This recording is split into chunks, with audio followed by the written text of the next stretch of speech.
In 1 Samuel chapter 17, verse 56, King David is called an Elem. That's the masculine version of this. So what was King David then a virgin too? I mean, this is outrageous. Hey, shalom and welcome back, everybody. Today we are going to be discussing how we can know that the word Elem was used of King David while he was still a virgin, and thus answering the Jewish objection to the idea that the word Almah has something to do with virginity and that the word Elem does not. Let's get started. So we're first going to turn our attention to Elem and the two times that it's used in all of the Hebrew Bible, and both of them are in reference to David, that is King David, 1 Samuel 17 and 1 Samuel 20. Now, if you are aware of the story, it's basically the gist is David goes to collect foreskins in order to marry Michal. So there's a lot of drama that unfolds between these chapters, and it's absolutely relevant. So if you scoot down here, you'll see this, something kept out of sight. This is the implication of virginity here. It's kept out of sight, right? Just like with Almah having the idea of it being concealed or righteous. That is, a righteous woman conceals herself and stays a virgin. Here we are in 1 Samuel 17:56. As you can see, the king says, find out whose son this young man is. Clearly, he is very young. They are commenting on his age, and he identifies that he is, again, of course, David, the son of your servant Jesse. So it's in this chapter that he's obviously catching Saul's attention, the king. And the king becomes a little worried. And so the king thinks, I'll just have this fellow go out and get a bunch of foreskins as payment for my daughter, as like a bride price, right? And of course, he definitely won't be able to make this, and I won't have to worry about him anymore. So as we continue on to the story, this is how it develops. And King David delivers the foreskins. So checking out 1 Samuel 18:27, you read this. David took his men with him and went out and killed 200 Philistines and brought back their foreskins. They counted out the full number to the king so that David might become the king's son-in-law. Then Saul gave him his daughter Michal in marriage.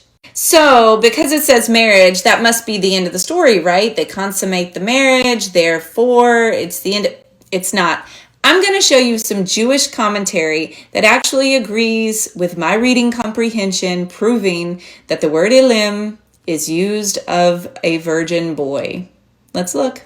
Here we are in Sanhedrin 19b, roughly right around line 9. So the Gemara cites a tradition with regards to palti. Basically, they're asking and questioning why is the spelling difference, and they're going to give over a reason as to why they think that is. Basically to teach that it saved him from sin by giving him the insight that he may not touch Michal, understanding that she was still David's wife and therefore forbidden to him. What did he do? He embedded a sword in the bed between him and her and said, anyone who engages in this matter, i.e. sexual intercourse, should be stabbed by this sword. Let me catch you up to speed right fast. If you forgot how now we have Michal being given to David, and then yet now palti, essentially it is because she helps David escape, and that, makes her dad mad. And so her dad says, well, I'm just going to give you to palti for marriage, and that's how you get where we just read. Let's continue.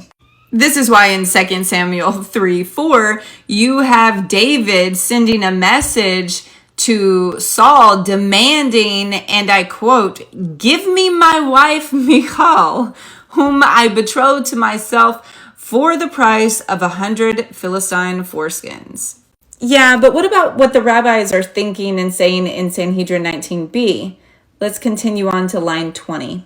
Remember, we were reading about the sword that would stab anyone through. Well, here on down at 20, the Gemara challenges this, but isn't it written, and her husband went with her? And so here they are discussing, why is it referring that Palti as Michal's husband? The Gemara responds, this means that he became like a husband for her through his affection or concern for her.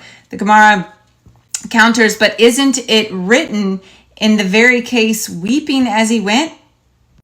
If from the outset he thought that she was David's wife, meaning that one becomes like a husband just to care for her, because women must be cared for either by a father, brother, or a husband. If from the outset he thought she was David's wife, why is he crying? In other words, like, he already knew his job was just to care for her. Why is he crying? The Gemara responds, he was weeping about the mitzvah that left him. As from now, he would receive no reward for restraining his desire. The end of the verse says that they went to Baronim, meaning that they both became like young men in that they did not taste sexual intercourse at all. So in 2 Samuel 3, where it says, and her husband went with her, this word is not Baal, which is a word that is used for a full consummated marriage, whereas it's just Ish. And again, they've already kind of covered this. They've already said that, well, he was just known to be taking care of her, right? And that's how they were going through all of the verbiage about whether or not it is a consummated marriage they had or not. But they settled on the fact that both of these men had not consummated the marriage with Saul's daughter. And since she was David's first wife, that means that throughout all of this drama, David remained a virgin. Now, some of you may say, this is a bit pedantic, as I have been accused of in the past, but if that's the case, I wear it as a badge of honor. Why? Because being pedantic in and around this specific subject, when I'm told the word Almah cannot have any whatsoever connotations of virginity, and they use the masculine Elem, which is only used twice in the Hebrew Bible, and they try and say that David had already had a marriage and it was consummated. Well, when you go through the story and you go through their own Jewish literature, you can see very clearly that they don't agree with that. So why is it pushed onto us Christians as, hey, you're making up words that don't align with our Hebrew scriptures, when it aligns perfectly? And that, my friends, is how you prove that David had not consummated the marriage yet with his first wife, and that Elem, just like Almah, has the connotation of virginity behind it. So until next time, shalom.